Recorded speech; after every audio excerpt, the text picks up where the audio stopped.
మీ business ఏదైనా మీ ఊర్లో promotion చేయాలంటే అది సుమన్ టీవీతోనే సాధ్యం. ఇప్పుడే సంప్రదించండి. నా పేరు కొత్తపల్లి రేణుక. నేను ప్రగతిశీల మహిళా సంఘం జిల్లా కార్యదర్శిని. ఇవాళ మద్యం, మత్తు పదార్థాలు, డ్రగ్స్, గంజాయి ఇటువంటి యువతని నానా విధాలుగా నాశనం చేస్తున్నాయి, కుటుంబాలని అల్లకల్లోలం చేస్తున్నాయి. కాబట్టి పోలీస్ వారైనా మనం ఇంట్లోనే మన పిల్లల్ని మనం ఇంట్లో నుంచే కాపాడుకోవాల్సిన అవసరం ఎంతైనా ఉంది. కాబట్టి తల్లిదండ్రులు కూడా మన పిల్లల్ని మనం జాగ్రత్త చూసుకోవాల్సిన అవసరం ఉంది. ఇవాళ స్కూల్ ఏజ్ నుంచే డ్రగ్స్ అనేది అలవాటు అవుతుంది. కాబట్టి మన పిల్లల్ని బయటికి పోతుంటే వాడు ఏం చేస్తుండు, ఎక్కడ తిరుగుతుండు, వాళ్ళ పరిస్థితి ఏంది అనేది తల్లిదండ్రులు చాలా జాగ్రత్తలు తీసుకోవాల్సిన అవసరం ఉంది. ఎందుకంటే ఇవాళ ఫోన్లకి ఎట్లా ఎడిక్ట్ అవుతుండ్రు, దాంతో పాటు గంజాయి ఎట్లా అలవాటు అవుతుంది అనేది మనం చూస్తున్నాం.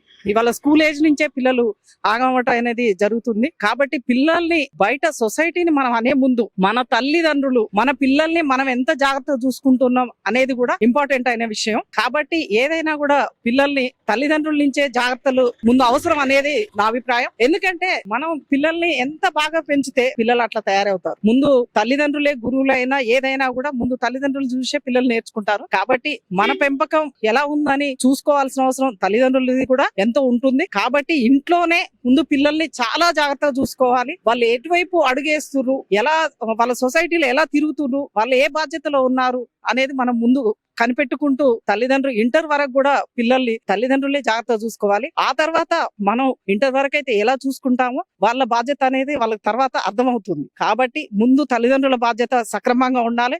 ఆ తర్వాత సొసైటీలో డిపార్ట్మెంట్ అయితే ఏ విధంగా అయినా చర్యలు తీసుకొని వాళ్ళని పిల్లల్ని ఎట్లా చూసుకోవాలి, ఎట్లా చేస్తున్నారు, ఈ డ్రగ్స్ కి ఎలా అలవాటు పడుతున్నారు అనేది డిపార్ట్మెంట్ మీద ఆధారపడి ఉంటుంది. కాబట్టి డిపార్ట్మెంట్ కూడా సొసైటీని దాన్ని తీర్చిదిద్దాల్సిన అవసరం ఉంది. దాంతో పాటు డ్రగ్స్ ని ఏ విధంగా అరికట్టాలనేది ఇప్పటికే చాలా చోట్ల జిల్లాలో మనం డ్రగ్స్ చాలా విధాల గంజాయిని పట్టుబట్టడం అనేది జరుగుతుంది. కాబట్టి ఈ విధంగా ఇంకా కూడా డిపార్ట్మెంట్ ఎలక్ట్గా ఉండి పట్టుకోవాలి. దాంతో పాటు పిల్లల్ని కూడా ఎప్పటికప్పుడు కౌన్సిలింగ్ ఇవ్వాల్సిన అవసరం ఉంది. మన ఇంటర్ తర్వాత డిగ్రీ నుంచి కూడా పిల్లల్ని డిపార్ట్మెంట్ వాళ్ళు ఎక్కడికక్కడ కాలేజీలలో కావచ్చు, బయట కావచ్చు, వాళ్ళ కౌన్సిలింగ్లు ఇచ్చి వాళ్ళని జాగ్రత్తగా చూసుకోవాల్సిన అవసరం సొసైటీ మీద ఉంది, మన డిపార్ట్మెంట్ మీద ఉంది. కాబట్టి ఇంకా ముందు ఇలాంటి చట్టాలు తీసుకురావాలా. ముందు వాళ్ళు డ్రగ్స్ కు అడిక్ట్ అయిన తర్వాత మనం ఇబ్బంది పడే బదులు ముందుగానే కౌన్సిలింగ్ ఇచ్చి వాళ్ళు అడిక్ట్ కాకుండా చూసుకోవాల్సిన బాధ్యత డిపార్ట్మెంట్ మీద ఉందని నేను తెలియజేస్తూ ముగిస్తాను. నా పేరు Kothapalli Shivakumar, CPIML mass line Suryapet జిల్లా సెక్రటరీని. ఈరోజు సుమన్ టీవీ గంజాయి డ్రగ్స్ విషయం మీద, అదేవిధంగా మత్తు పదార్థాల మీద ఒక స్టాండ్ తీసుకొని ఇంటర్వ్యూని తీసుకోవడం అభినందనీయం.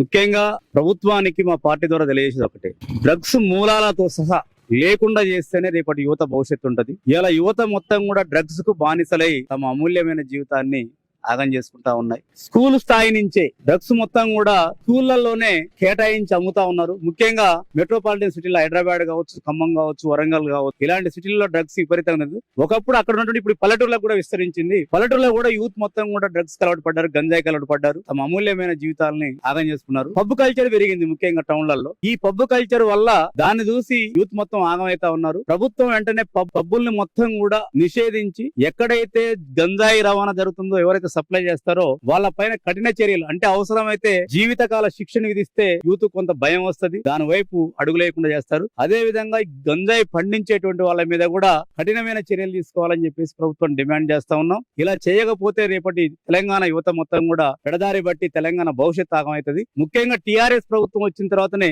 ఈ గంజాయి గాని పబ్ కల్చర్ గాని ఇవి విపరీతంగా పెరిగినాయి. దాన్ని పెంచి పోషించింది కేటీఆర్. ఇప్పుడైనా కాంగ్రెస్ ప్రభుత్వం, రేవంత్ రెడ్డి ప్రభుత్వం ముందుకు వచ్చేసి ఈ కల్చర్ ని మొత్తం కూడా బ్యాన్ చేయాలని చెప్పేసి మేము డిమాండ్ చేస్తా ఉన్నాం. Thank you. ఇటు అమరావతికి, హైదరాబాద్ కి, ఈ రెండు తెలుగు రాష్ట్రాల మధ్యలో ఉన్నటువంటిది సూర్యాపేట జిల్లా. ఈ సూర్యాపేటలో గంజాయి విక్రయాలు జరుగుతా ఉన్నాయి. గంజాయి సేవించే వాళ్ళు కూడా ఎక్కువ అవుతున్నటువంటి పరిస్థితి ఉన్నది. ఇది నిన్న ఇవాళ కాదు, గత 10-12 సంవత్సరాల నుంచి కూడా విపరీతంగా పెరిగింది. అంతకుముందు కూడా ఉన్నది. ఇప్పుడు ఈ మధ్య కాలంలో విపరీతంగా గంజాయి సేవించే వాళ్ళు ఎక్కువ అవుతున్నటువంటి పరిస్థితి మనకు కనిపిస్తా ఉన్నది. ముఖ్యంగా విద్యార్థుల్ని, యువకుల్ని టార్గెట్ గా ఈ గంజాయి సరఫరా అనేది జరుగుతా ఉన్నది. ఈ రోజు సిగరెట్ షాపుల దగ్గర, పాన్ షాపుల దగ్గర విక్రయాలు జరుగుతా ఉన్నాయి. అదే విధంగా విద్యా సంస్థలు ఎక్కడ ఉంటాయో అక్కడ కేంద్రీకరించి కూడా విక్రయాలు జరుగుతున్నటువంటి పరిస్థితి ఉన్నది. పార్కులను బేస్ చేసుకొని కూడా విక్రయాలు జరుగుతున్నటువంటి పరిస్థితి ఉన్నది. వీటిని అరికట్టాలి అని చెప్పేసి అన్నప్పుడు ప్రభుత్వం సీరియస్ గా తీసుకున్నప్పుడు, పోలీస్ అధికారులు సీరియస్ గా ఏదైనా ఇన్స్ట్రక్షన్ ఇచ్చినప్పుడే ఈ కింద ఉన్నటువంటి వ్యవస్థ కదిలి అడావుడి చేస్తా ఉన్నది.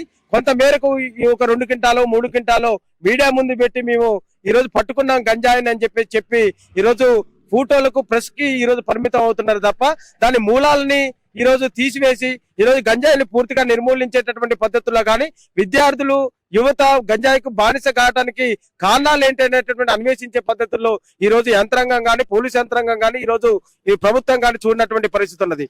ముఖ్యంగా ఇక్కడ మనం మరొక విషయంలో మనం పరిశీలన చేయాలి. ఈ రోజు ఉద్యోగ అవకాశాలు లేక, డిగ్రీలు చేసి పీజీలు చేసి ఉద్యోగ అవకాశాలు లేక ఈ రోజు ఈజీగా డబ్బులు సంపాదించాలనే ఒక ధోరణితోటి, త్వరగా మేము ఎదిగిపోవాలనే ఉద్దేశంతో ముఖ్యంగా ఇక్కడ ఉన్నటువంటి యూత్, ఈ జిల్లాలో ఉన్నటువంటి యూత్ ఈ రోజు గంజాయి సరఫరాని అడ్డాగా చేసుకున్నటువంటి పరిస్థితి ఉన్నది. ఇతర రాష్ట్రాల నుంచి కూడా గంజాయి వస్తా ఉన్నది. ప్రాణాలకు తెగించి కూడా గంజాయిని ఇతర రాష్ట్రాలకు ఇక్కడ ఉన్నటువంటి యూత్ సరఫరా చేస్తున్నట్లుగా మనకు చాలా ఇన్సిడెంట్లు తెలిసినాయి. ఈ రోజు చాలా మంది పర్యవేక్షణ, ఈ రోజు తల్లిదండ్రులు కూడా విద్యార్థుల మీద తమ పిల్లల మీద కాన్సన్ట్రేట్ చేయాల్సినటువంటి అవసరం ఉన్నది.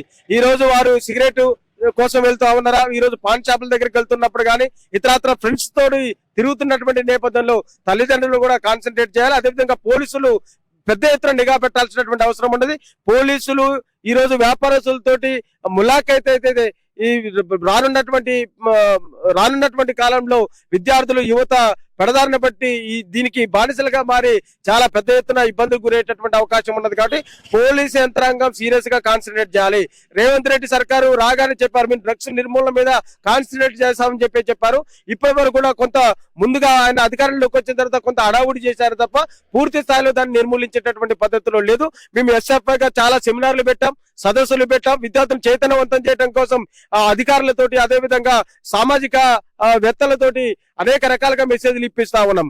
అది మా శక్తి కొద్దిగా మేము చేస్తా ఉన్నాం. కానీ చేయాల్సినటువంటి పూర్తి బాధ్యత దాన్ని గంజాయిని అరికట్ట, ఎక్కడ ఉత్పత్తి జరుగుతా ఉన్నది, ఎక్కడ సాగు చేస్తా ఉన్నారు, అదేవిధంగా డ్రగ్స్ విక్రయాల్లో ఈ రోజు పెద్ద పెద్ద బడాబాబులు ఉన్నటువంటి పరిస్థితి ఉన్నది. వారిని ఈ రోజు వాళ్ళ పేర్లని బయటికి రాకుండా, వాళ్ళ మీద ఉన్నటువంటి కేసుల్ని కూడా ఈ రోజు బయటికి రానియకుండా దాన్ని మూసేసేటటువంటి కుట్రలు కూడా ఏ ప్రభుత్వం వచ్చినా కూడా చేస్తా ఉన్నారు. అది సరైనది కాదు. ఖచ్చితంగా దీని వెనకాల ఎవరున్నారు అనే దాన్ని తీసేయాలి, వాళ్ళని కఠినంగా శిక్షించాలి. ఈ రోజు విద్యార్థులు, యువకులకు మంచి బంగారు భవిష్యత్తు వేయాల్సినటువంటి బాధ్యత ఈ ప్రభుత్వాల మీద ఉందని చెప్పేసి ఈ సందర్భంగా తెలియజేస్తున్నాయి. పోలీసు యంత్రాంగం ఈ రోజు సీసీ కెమెరాలు పెడతా ఉన్నారు. అదే విధంగా ఈ రోజు హడావుడి జరుగుతా ఉన్నది. కానీ ఇది సరిపోదు. పోలీసులు అంటే భయం ఉండాలి. ఖచ్చితంగా ఇక్కడ ఉన్నటువంటి ట్రైబల్ యూత్ ఈ రోజు చాలా మంది ఈ పెరుమాడు మండలంలో కానీ, ఇక్కడ చిబ్బంలో మండలంలో కానీ, ఇక్కడ సూర్యాపేట కేంద్రంలో కానీ విద్యా సంస్థల్లో కూడా క్వింటాలు ఈ రోజు గంజాయిని దాచినటువంటి పరిస్థితులు కూడా ఈ జిల్లాలో ఉన్నాయి. కాబట్టి పోలీస్ యంత్రాంగం సీరియస్ గా కాన్సన్ట్రేట్ చేస్తే తప్ప ఇది నిర్మూలన జరగదని చెప్పేసి తెలియజేస్తా ఉన్నాం. అదేవిధంగా విద్యార్థులకు, యువకులకు మీరందరికీ ఎస్ఎఫ్ఐగా మేము విన్నవించుకుంటా ఉన్నాం. మన బంగారు భవిష్యత్తుని చెడగొట్టుకోవద్దు. మనకు చాలా భవిష్యత్తు ఉన్నది. మనం మంచి నాణ్యమైన ప్రమాణాలతో కూడినటువంటి విద్యతో పాటు ఉపాధి అవకాశాలు వచ్చే విధంగా మనం ప్రయత్నం చేయాలి తప్ప ఈ చెడు మార్గాల వైపు పోవద్దని చెప్పేసి ఎస్ఎఫ్ఐగా విద్యార్థులు, యువకులు వేడుకుంటా ఉన్నాం. ఈ రోజు భారతదేశంలో విద్యార్థులు, యువత ఈ రోజు దేశానికి వెన్నెముక్క అని చెప్పి కూడా మనం అంటా ఉన్నాం. కానీ ఈ రోజు ఈ సూర్యాపేటలో గానీ, ఇది రాష్ట్రంలో గానీ యువత, విద్యార్థులు కూడా గంజాయికి బానిసగా అవుతా ఉన్నారు. ఈ రోజు విద్యార్థులు, యువత ఈ రోజు గంజాయికి బానిస, ఈ రోజు గంజాయి సేవించి కూడా ఈ రోజు మహిళలకు భద్రత లేకుండా చూస్తా ఉన్నది. ఈ రోజు విద్యార్థులు గంజాయి సేవించడం ద్వారా మహిళలు, విద్యార్థులు అలాగే బయటికి రావడానికి కూడా భయపడతా ఉన్నారు. ఈ రోజు దేశ భవిష్యత్తు రూపుదిద్దుకునే తరగతి గదుల్లో ఈ రోజు గంజాయి మొక్కలు కూడా పెరుగుతా ఉన్నాయి. విద్యార్థుల్లో అటువంటి స్వభావాలు పెరుగుతా ఉన్నాయి. వాటిని అరికట్టాలి. అలాగే ఈ రాష్ట్ర ప్రభుత్వాలు కూడా చర్యలు తీసుకోవాలి. అలాగే ఏదైతే విద్యార్థులు వాటికి బానిస అవుతున్నారో దాన్ని అరికట్టాలి. ఎస్ఎఫ్ఐగా కూడా మేము అనేక సెమినార్లు, డిబేట్లు విద్యార్థులు తీసుకువెళ్తా ఉన్నాం. ఈరోజు విద్యార్థులుగా, యువతగా, మహిళలుగా అందరు ఏకమై ఈ రోజు ఈ గంజాయిలను తరిమి కొట్టాలని చెప్పి కూడా భారత విద్యార్థి ఫెడరేషన్ ఎస్ఎఫ్ఐగా మీకు పిలుపునిస్తా ఉన్నాం. ధన్యవాదాలు. నా పేరు సల్మా అండి, మాది సూర్యాపేట. ఈ రోజు సూర్యాపేట జిల్లాలో గంజాయి బాగా వ్యాప్తి చెందుతా ఉంది. దీన్ని తరిమికొట్టి అరికట్టాల్సిన బాధ్యత మనందరిపైన ఉంది. కాబట్టి ఈ రోజు యువత కానివ్వండి, విద్యార్థులు కానివ్వండి చాలా బానిస అవుతున్నారు గంజాయికి. దీన్ని ఖండించాలి. గవర్నమెంట్ కూడా ప్రత్యేకమైన చొరవ తీసుకొని ఈ రోజు ప్రభుత్వం మాకు సహకరించినట్టయితే యువత కానివ్వండి, మహిళలను కానీ మేము అందరం కూడా సహకరించి ఈ రోజు గంజాయిని తరిమికొట్టడంలో మేము భాగస్వాములు అవుతాము. దీన్ని ఎక్కువ పర్యవేక్షణలో పెట్టి గంజాయిని ఎట్లా మనం తిప్పికొట్టాలనేది సూక్ష్మంగా పరిశీలించి దీనికి కౌన్సిలింగ్ మార్గం ఉంటుందా, ఏ విధంగా మార్గం ఉంటుంది, ఎట్లా మనం పర్యవేక్షిద్దామని చెప్పేసి అందరం కూడా ఒక కట్టుగా ఉండి ఈ రోజు గంజాయిని తరిమి కొడితే అందరికీ కూడా యువత కానివ్వండి రేపు అందరికీ మంచిగా ఉంటుందని చెప్పేసి ఈ గవర్నమెంట్ ని ప్రత్యేకంగా మేము వేడుకుంటున్నాము. దీనికి అందరం కూడా సహకరిస్తామని మా మహిళల పట్ల కూడా నేను మాటిస్తున్నాను. నమస్తే అండి. మన సంస్కృతి సాంప్రదాయాలన్నీ ఈ రోజు మంట కలిసిపోతున్నాయి గంజాయి వల్ల. గతంలో మన సంస్కృతి సాంప్రదాయానికి ప్రపంచం మొత్తం చేతులెత్తి నమస్కరించే పరిస్థితి నుండి ఈ రోజు గంజాయికి బానిసై మనము వాళ్ళ ముందు చిన్న చూపుగా కలిగే ఇబ్బంది లెక్క ఉంది. ఎందుకంటే మన సాంప్రదాయాన్ని మనం గౌరవించుకోకుండా ఈ రోజు గతంలో మనది ఉమ్మడి కుటుంబాలుండి పిల్లలకి వాళ్ళకి ఏది మంచి ఏది చెడు చెప్పడానికి కొంచెం మంచి అవకాశాలు ఉండేది. ఇప్పుడు కుటుంబాలు అనేటివి విచ్ఛిన్నమై ఎవరికి వాళ్ళు ఏమన్నా తీరే అన్నట్టుగా సపరేట్ వెళ్ళిపోయి ఈ రోజు పిల్లల్ని పట్టించుకునే పరిస్థితి లేదు. ఈ పరిస్థితుల కారణంగా పిల్లలు చెడు సావాసాలకు అడిక్ట్ అయిపోయి ఇప్పుడు ప్రతి ఒక్కరు గంజాయి తాగడం, డ్రగ్స్ తీసుకోవడం ఇలాంటివన్నీ పిల్లలు చెడిపోతున్నారు. మన పిల్లల్ని మనం కాపాడుకోవాలి. ఎందుకంటే భావి తరాలకు మంచి భవిష్యత్తును అందించే దాంట్లో పేరెంట్స్ పాత్ర కూడా ఎక్కువగా ఉంటది. ఎందుకంటే ప్రతి ఒక్కరు వచ్చి పట్టించుకొని చూడరు కదా. మన కుటుంబంలో మన పిల్లల ఎలా ఉన్నారు, వాళ్ళ పరిస్థితి ఎలా దిగజారిపోయింది అనేది మనం ఫస్ట్ పేరెంట్స్ గా మనం గుర్తించుకొని మనం కూడా మన మామూలుగా పోలీసు వాళ్ళకైనా ఎవరికైనా మనం సహకరించాలి. ఏంటంటే మన పిల్లల్ని మనం ఖరాబ్ చేసుకొని పట్టించుకోకుండా ఎటు పోతుండు ఎటు వస్తుండు అనేది గమనించుకోవాలి కదా. మన పిల్లల వల్ల సొసైటీకి అనేది చెడు జరగొద్దు ఎప్పుడైనా. మన పిల్లల ద్వారా ఇప్పుడు గంజాయి తీసుకొని వాడిపోయి వాళ్ళని కొట్ట వీళ్ళని చంపా ఇంకా వేరే అసాంఘిక కార్యకలాపాలకు పాల్పడి ఈ రోజు మన సొసైటీని మనం పాడు చేసుకునే పరిస్థితి వస్తుంది. కాబట్టి పేరెంట్స్ గా మనం ఒక స్టెప్ ముందుకు తీసుకొని మనం కూడా పోలీస్ వాళ్ళకు సహకరించాలి. ఎందుకంటే ప్రతి ఇంటి నుండి ఒక మహిళ బయటికి వెళ్ళినట్టయితే మన పిల్లల్ని మనం కాపాడుకున్న వాళ్ళం అవుతాం, సమాజానికి ఒక మంచి యువతను అందించిన వాళ్ళం అవుతాం. దానివల్ల మన యువత అనేది మన దేశానికి ఒక వెన్నుముక లాంటిది. యువత మంచిగుంటేనే ఈ ప్రపంచం బాగుంటది, దేశం బాగుపడుతుంది, ప్రపంచం బాగుపడుతుంది. యువతే చెడు దారికి వెళ్ళినప్పుడు మన సంస్కృతి కాదు కదా, మన దేశం సైడ్ చాలా నీచంగా చూసే పరిస్థితి ఉంటది. మన పిల్లల్ని మనం కాపాడుకుందాం. ఇప్పుడు మన పోలీసు వాళ్ళకైనా మనం సహకరించి ఒక ఉద్యమం లెక్క మళ్ళీ ఉవ్వెత్తున ఉద్యమం లెక్క అయినప్పుడే మన పిల్లల్ని మనం కాపాడుకోగలుగుతాం. ఈ గంజాయి భూతాన్ని ప్రతి ఒక్కరం తరిమి కొట్టే దాంట్లో ఒక పాత్ర పోషించాలని మనస్ఫూర్తిగా ఆకాంక్షిస్తున్నాను.